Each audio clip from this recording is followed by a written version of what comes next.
মাননীয় মুখ্যমন্ত্রীকে জানাই, তিনি সেদিনকে দিল্লিতে ছিলেন। তিনি সঙ্গে সঙ্গে সাড়া দেন ইতিবাচকভাবে এবং তিনি বলেন যে তিনি ফিরেই তিনি দুজন অফিসার পাঠাবেন ওনাদের কাছে, যারা টেকনিক্যাল সমস্যাগুলো আইডেন্টিফাই করতে পারবে, যেটা আমার পক্ষে করা সম্ভব নয়। তো ফলে মুখ্যমন্ত্রী কথা রাখেন, তারপরেই ওনাদের কাছে অফিসাররা যান, এরপরে ওনাদের সঙ্গে আবার বৈঠক হয়। এই সমস্ত হতে হতে মুখ্যমন্ত্রীর হস্তক্ষেপে এনাদের ওই আন্দোলন থেকে যেখানে নতুন পদ তৈরি হয়ে যায়, ১৬০০ পদ সৃষ্টি হয় এবং তাদের নিয়োগের সমস্ত ব্যবস্থা মুখ্যমন্ত্রী করে দেন এবং রেকমেন্ডেশনের যে চিঠি, রেকমেন্ডেশন লেটার পর্যন্ত ওনারা পেয়ে যান। এবার বিস্ময়করভাবে তার বিরুদ্ধে মামলা হয়েছে যে কেন ওনারা এটা পাচ্ছেন। সেই মামলা থেকে এবার একটা স্টে হয়ে আছে। সেই স্টেটা যতক্ষণ না ভ্যাকেট হচ্ছে ততক্ষণ ওনাদের পক্ষে সরাসরি জয়েন করা সম্ভব হচ্ছে না। অর্থাৎ ওনাদের আন্দোলন মঞ্চ থেকে শুরু করে, মুখ্যমন্ত্রীর সঙ্গে যোগাযোগ থেকে শুরু করে, মুখ্যমন্ত্রীর সাড়া দেওয়া থেকে শুরু করে, কনসার্ন বিভাগ থেকে অফিসার আসা শুরু, ওনাদের যাওয়া, বৈঠক, নতুন পদ তৈরি, গোটা প্রসেসটা কিন্তু এগিয়ে গিয়েছে। এবার যারা ধর্ণামঞ্চ কেন নিয়োগ চাই এইসব আওয়াজ তুলছেন, বিস্ময়করভাবে তাঁরাই আবার মামলা করে এদের চাকরিটা আটকে দিচ্ছেন। এইটা হচ্ছে সমস্যা। এখন নির্দিষ্ট যে জায়গাটা সমস্যা আছে, যে একটা স্টে হয়ে আছে, সেই স্টেটা ভ্যাকেট করা। আজকে ওনাদের যেটা রিকোয়েস্ট যে এসএসসির ভূমিকা যথেষ্ট ইতিবাচক এবং তাহলে মাননীয় বিচারপতিদের কাছে এটা ক্লিয়ার করে দেয়া যে ওনাদের নিয়োগে কোনো অস্বচ্ছতা নেই। এখানে যারা আন্দোলন করছেন এবং যারা এখানে রয়েছেন এরা প্রত্যেকে উপযুক্ত এবং যোগ্য। এরা উল্টো বিপদে পড়েছেন। যারা রেকমেন্ডেশন লেটারটা পেয়ে গেছেন তারা এই চাকরির ভরসায়, অনেকে অন্য চাকরি করছিলেন সেই চাকরিটা ছেড়ে দিয়েছেন।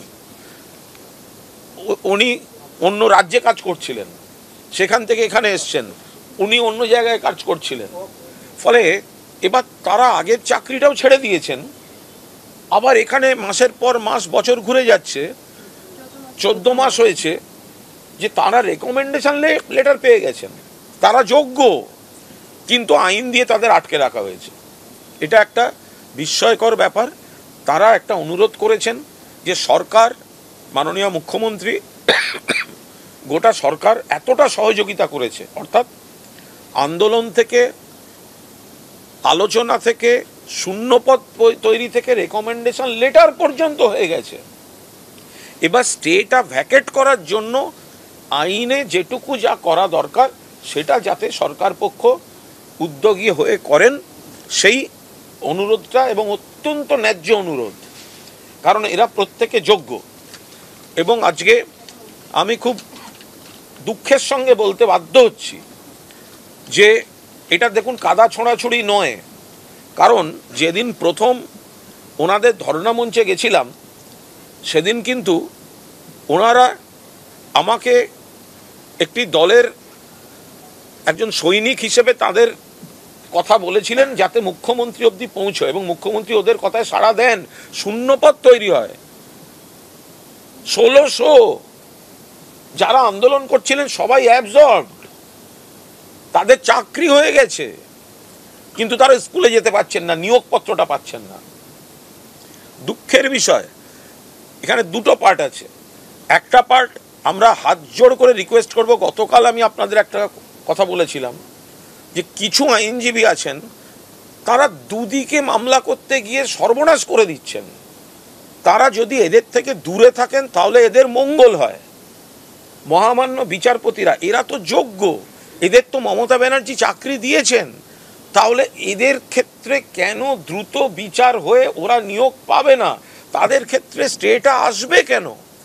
যেখানে এসএসসির আইনজীবী দাঁড়িয়ে বলে দিচ্ছেন কোর্টে যে এনারা যোগ্য, উপযুক্ত, তো তাহলে কেন সেটা কোর্ট আরও সেই জায়গায় দীর্ঘসূত্রতা হবে কেন? মহামান্য বিচারপতিদের প্রতি আমাদের পূর্ণ আস্থা আছে, কিন্তু এই দীর্ঘসূত্রতাটা কাম্য নয়। ফলে ওনারা যেটা রিকোয়েস্ট করেছেন, যাতে ওনাদের এই হয়ে যাওয়া চাকরিটা যারা আটকাচ্ছেন তার একটা পার্ট হচ্ছে আইনি, একটা পার্ট হচ্ছে চক্রান্তমূলক। চক্রান্তমূলকটা আলাদা বিষয়, আইনটা আলাদা বিষয়। আইনটা রাজ্য সরকার বা স্কুল সার্ভিস কমিশন তারা সেই জটটা খুলবেন। আমি আপনাদের বলতে বাধ্য হচ্ছি যে এরা যখন আইনি লড়াই লড়ছিলেন, বিকাশ ভট্টাচার্য এবং তাদের জুনিয়ররা এনাদের কাছ থেকে 27 লক্ষ টাকা নগদে নিয়েছেন, 27 lakhs। এবার আবার এদের মামলাটা, এদের চাকরি আটকানোর মামলা ওই একই গ্রুপ করছে, এবং যারা মামলা করছে তারা কিন্তু অনুপযুক্ত। এবার তাদের কাছ থেকে একই রকমভাবে মামলার ফি নেওয়া হচ্ছে কিনা তাদের খতিয়ে দেখতে হবে। যারা কর্মপ্রার্থী তাদের মামলা করার সময় এক সময় 27 লক্ষ টাকা নেয়ার বক্তব্য আছে।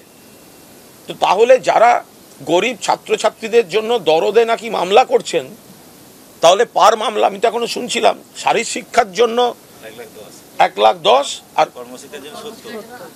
কর্মশিক্ষার জন্য 70,000। এই টাকাগুলো নিলেন কি করে? গরিবের নেতা, রাজনীতি হচ্ছে। 27 লক্ষ টাকা শুধু এদের কাছ থেকে এক সময় নেওয়া হয়েছে, তারপরেও তা সুরা হয়নি।